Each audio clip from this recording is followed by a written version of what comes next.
Baik, kita masuk kepada pembahasan yang pertama. Apa sih manajemen itu? Manajemen adalah proses mengatur, mengorganisasikan, dan mengendalikan sumber daya untuk mencapai tujuan yang telah ditetapkan. Manajemen meliputi kegiatan perencanaan atau planning, pengorganisasian atau organizing, pengarahan atau actuating, dan pengawasan atau controlling. Adapun fungsi-fungsi manajemen, yang pertama adalah perencanaan atau planning, yaitu menetapkan sasaran, merumuskan tujuan perencanaan, menetapkan strategi yang akan digunakan, dan mengembangkan rencana untuk mengkoordinasikan kegiatan tersebut. Kemudian yang kedua ada pengorganisasian atau organizing, yaitu menetapkan dan membuat strategi untuk mengkoordinasikan kegiatan. Kemudian yang ketiga ada kepemimpinan atau leading, yaitu mengarahkan dan memotivasi pihak yang terlibat dan memecahkan pertentangan. Kemudian yang terakhir ada pengawasan atau controlling, yaitu memantau kegiatan agar sesuai dengan yang direncanakan. Kemudian ada peran-peran dalam manajemen. Yang pertama ada peran antar pribadi, kemudian yang kedua ada peran informasional, yaitu sebagai pemantau, penyebar, dan juru bicara. Kemudian yang terakhir ada peran mengambil keputusan, yaitu sebagai wirausaha, pengendali gangguan, dan pengalokasi sumber daya. Manajemen dibagi menjadi dua bagian. Yang pertama ada manajemen sebagai profesi, yaitu sebagai alat atau sarana untuk mencapai tujuan organisasi. Kemudian yang kedua ada manajemen sebagai ilmu dan seni, yaitu sebagai objek untuk melakukan seni kepemimpinan agar keputusan dapat terlaksana melalui kerjasama. Adapun perkembangan manajemen dibagi menjadi 3 aliran. Yang pertama, aliran manajemen klasik, yaitu di mana penerapan prinsip ilmiah akan meningkatkan produktivitas dan menekan biaya, melakukan sistem seleksi dan pelatihan pegawai, serta kerjasama yang terjalin dapat meningkatkan keharmonisan. Yang kedua, aliran neoklasik, yaitu menciptakan hubungan yang baik. Manajer harus mengerti faktor-faktor sosial dan psikologi, apa yang memotivasi perilaku karyawan. 3. Aliran manajemen modern, menawarkan hierarki kebutuhan, diantaranya fisiologis, rasa aman, sosial, penghargaan, dan aktualisasi diri. Dalam pengaplikasiannya terbagi menjadi 6. Yang pertama, pada komunikasi, penggerak aktivitas komunikasi untuk mencapai tujuan. Yang kedua, pada biaya, mengontrol dan merencanakan biaya dalam melakukan bisnis. Yang ketiga, pada hubungan konsumen, mengatur aktivitas pada penjualan dalam organisasi. Yang keempat, pada pemasaran, pemenuhan kebutuhan, membangun hubungan jangka panjang. Yang kelima, pada manajemen logistik, yaitu pengelolaan sumber daya barang fisik dan barang abstrak. Dan yang keenam, pada sumber daya manusia, mengatur hubungan tenaga kerja secara efisien dan efektif. Dalam manajemen terdapat seorang manajer. Menurut para ahli, manajer merupakan anggota organisasi yang memberikan pengarahan kepada departemen atau seluruh organisasi tentang apa yang harus dilakukan untuk mencapai tujuan. Manajer itu sendiri memiliki tingkatan. Yang pertama, dari sudut pandang organisasi, terdiri dari top manager, yaitu bertanggung jawab atas keseluruhan manajemen. Kemudian middle manager, yaitu mengarahkan manajer lainnya. Kemudian first line manager, yaitu mengawasi tenaga kerja operasional. Yang kedua, dari sudut pandang tanggung jawab, terdiri dari manajer fungsional, yaitu tanggung jawab hanya satu kegiatan. Kemudian manajer umum, yaitu tanggung jawab atas satuan kerja keseluruhan. Yang ketiga, dari sudut pandang otoritas, terdiri dari manajer lini, yaitu bertanggung jawab langsung terhadap tujuan organisasi dan memiliki otoritas komando. Kemudian manajer staff, yaitu tidak memberikan kontribusi langsung dalam kegiatan, bertanggung jawab untuk fungsi perencanaan.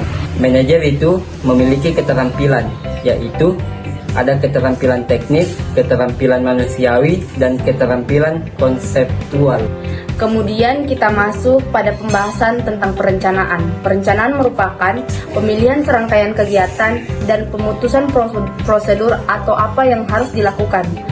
Perencanaan ini diperlukan untuk mengantisipasi dampak perubahan sebagai penentu arah, memperkecil pemborosan, serta sebagai tolak ukur. Dalam proses perencanaan, terdapat langkah-langkah yang harus ditempuh, yaitu 1. Menetapkan tugas dan tujuan, 2. Mengobservasi dan menganalisa, 3. Mengidentifikasi alternatif, 4. Membuat sintesis. Di balik itu, terdapat juga jenis-jenis perencanaan. 1. Berdasarkan ruang lingkup strategis dan operasional. 2. Berdasarkan kerangka waktu, jangka panjang dan jangka pendek. 3. Perencanaan yang bersifat khusus, direksional dan spesifik. 4. Berdasarkan frekuensi pengguna sebagai pakai dan tetap. Adapun manfaat perencanaan, yaitu sebagai sarana pengawasan pada tujuan organisasi, membantu memperkirakan peluang masa yang akan datang dan mengurangi ketidakpastian pada waktu yang akan datang, serta untuk memperkecil biaya. Pembahasan selanjutnya yaitu tentang organisasi.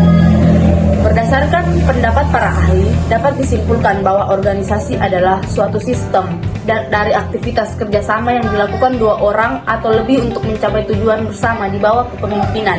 Dalam struktur organisasi terdapat elemen organisasi, yaitu strategis epics, penentu kebijakan organisasi, ada yang disebut line, penghubung, teknostruktur, seorang analis kepentingan organisasi, super staff, orang yang memberi jasa pendukung tidak langsung kepada organisasi. Ada yang dimaksud dengan operating core, orang yang berhubungan langsung dengan kegiatan operasional.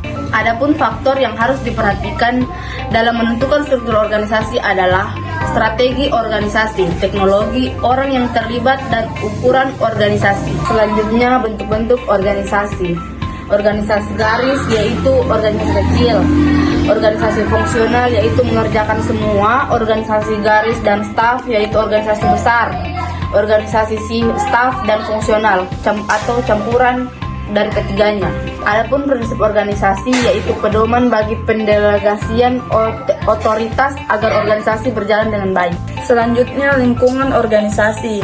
Lingkungan organisasi terbagi menjadi 3. Yang pertama, external macro environment, yaitu lapisan lingkungan yang mempengaruhi organisasi secara tidak langsung seperti teknologi, ekonomi, politik, internasional, dan sosial. Yang kedua, external micro environment, yaitu secara langsung mempengaruhi operasi dan kinerja organisasi seperti pesaing, lembaga keuangan, dan pelanggan.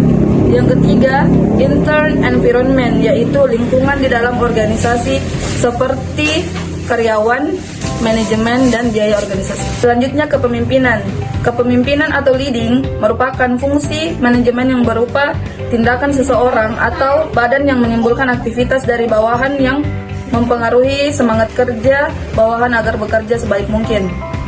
Adapun asas kepemimpinan, yaitu kriteria pemimpin yang diantaranya adalah kemanusiaan, efisiensi, serta kesejahteraan dan kebahagiaan anggota organisasi. Adapun fungsi dari kepemimpinan terbagi menjadi 2. Yang pertama, penyelesaian tugas, informasi dan saran.